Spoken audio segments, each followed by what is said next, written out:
So we're here for Darts World and we're at the Winmau World Masters draw, and they've also had a couple of big announcements as well. We're with Mark Webster. How you doing, Mark? Yeah, really good, really good.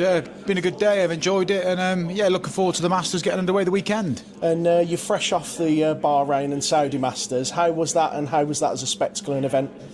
It was different. Obviously, Bahrain, we've been there before. We knew what to expect, and I thought it was a really good tournament. I was pleased for Michael. He looked good as well. I liked his approach in terms of it's all well and good. You go up there and perform on the stage, but in the back, I was bumping into him, and he was just all business. And I think he needs more of that this year. He's got a lot of prize money to defend, but you can only start like that.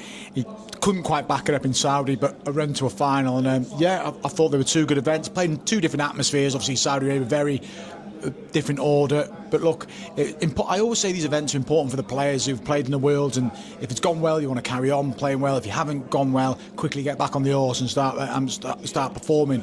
And I think there was elements for every player to take some positives from the two tournaments. And you've just picked the balls out for the players for the Winmau World Masters, so all the players have got you to blame mainly. Some cracking draws that have come out there. Which ones caught your eye? Obviously, the two Lukes, Luke Littler playing Mike De Decker. That's it's regardless of how well Mike's playing at the minute, it's a good tie, isn't it? And I think one for Mike to sort of sink his teeth into it. You don't want to play the best player in the world, but he's got it now. He knows he's going to have to go up there and play well. And I think Mike needed a tournament without any pressure. He will have pressure because he's playing Luke, but he's going to come in with low expectations. But he knows he can perform. So for Mike, it's an important one for him. And if you are going to get Littler, it's a start. And obviously Humphrey's playing Dave Chisnell and Jan van Veen with Ryan Joyce. That's two good ties, but ones that I expect the favourites to win, but won't be comfortable. This best of 5 set format in the opening round sounds long, but the best of 3 legs in the set makes it a bit snappy, and I do really like the first round. And how good is it to see the old format back from last year?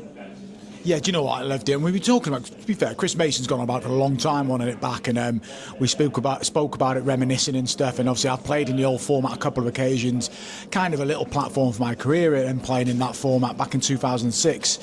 And it keeps you on your toes, because you can lose a set like that, but you can quickly get it back just like that as well. So I think it lends itself to players not being too downhearted and getting back in matches. But obviously the nostalgia of the World Masters from years gone by, it's brilliant to have it back, and it's ranked as well, so plenty of incentives for the players. And you're a bit of a student of the game as well, aren't you? So what are your memories of the World Masters growing up and playing in it? Do you know what, growing up, not a great deal, because it was on TV, but it was like a highlight thing I remember on a Saturday afternoon and bits, but I enjoyed watching. I first got involved, I qualified in 2006, and I was unseeded. I was on Gary Anderson's section, so didn't really harbour any hopes of getting through, but I beat Gary. I ended up going to the semi-final, lost to Michael, who won the event, but you know what, it was I only got to play in it twice. And my first one was obviously my favourite, because I started from the beginning. That when I went back a few years after, it wasn't the same. I was seeded, I got through it, didn't have that same feeling. But like I said, it's great to have it back. And I just like the format as well, the set format. It's a good event, and I think it's a brilliant way to start the year. And finally, can you pick a winner? I don't want to say him, but I think I'm going to say Littler for the sole reason I think he's going to be ridiculously determined. I think he's going to, if complacency was ever going to creep into his game this year, which it might do at times, it ain't going to be here. All the European Championships, I generally think these are top of his radar, and I think he'll take some stopping again. And if you don't get these guys early, you generally don't get him. So look, it's a cop-out, but I think he'll win it again. Well, not win it again, he'll win again. Thanks a lot, Mark. Cheers, thank you.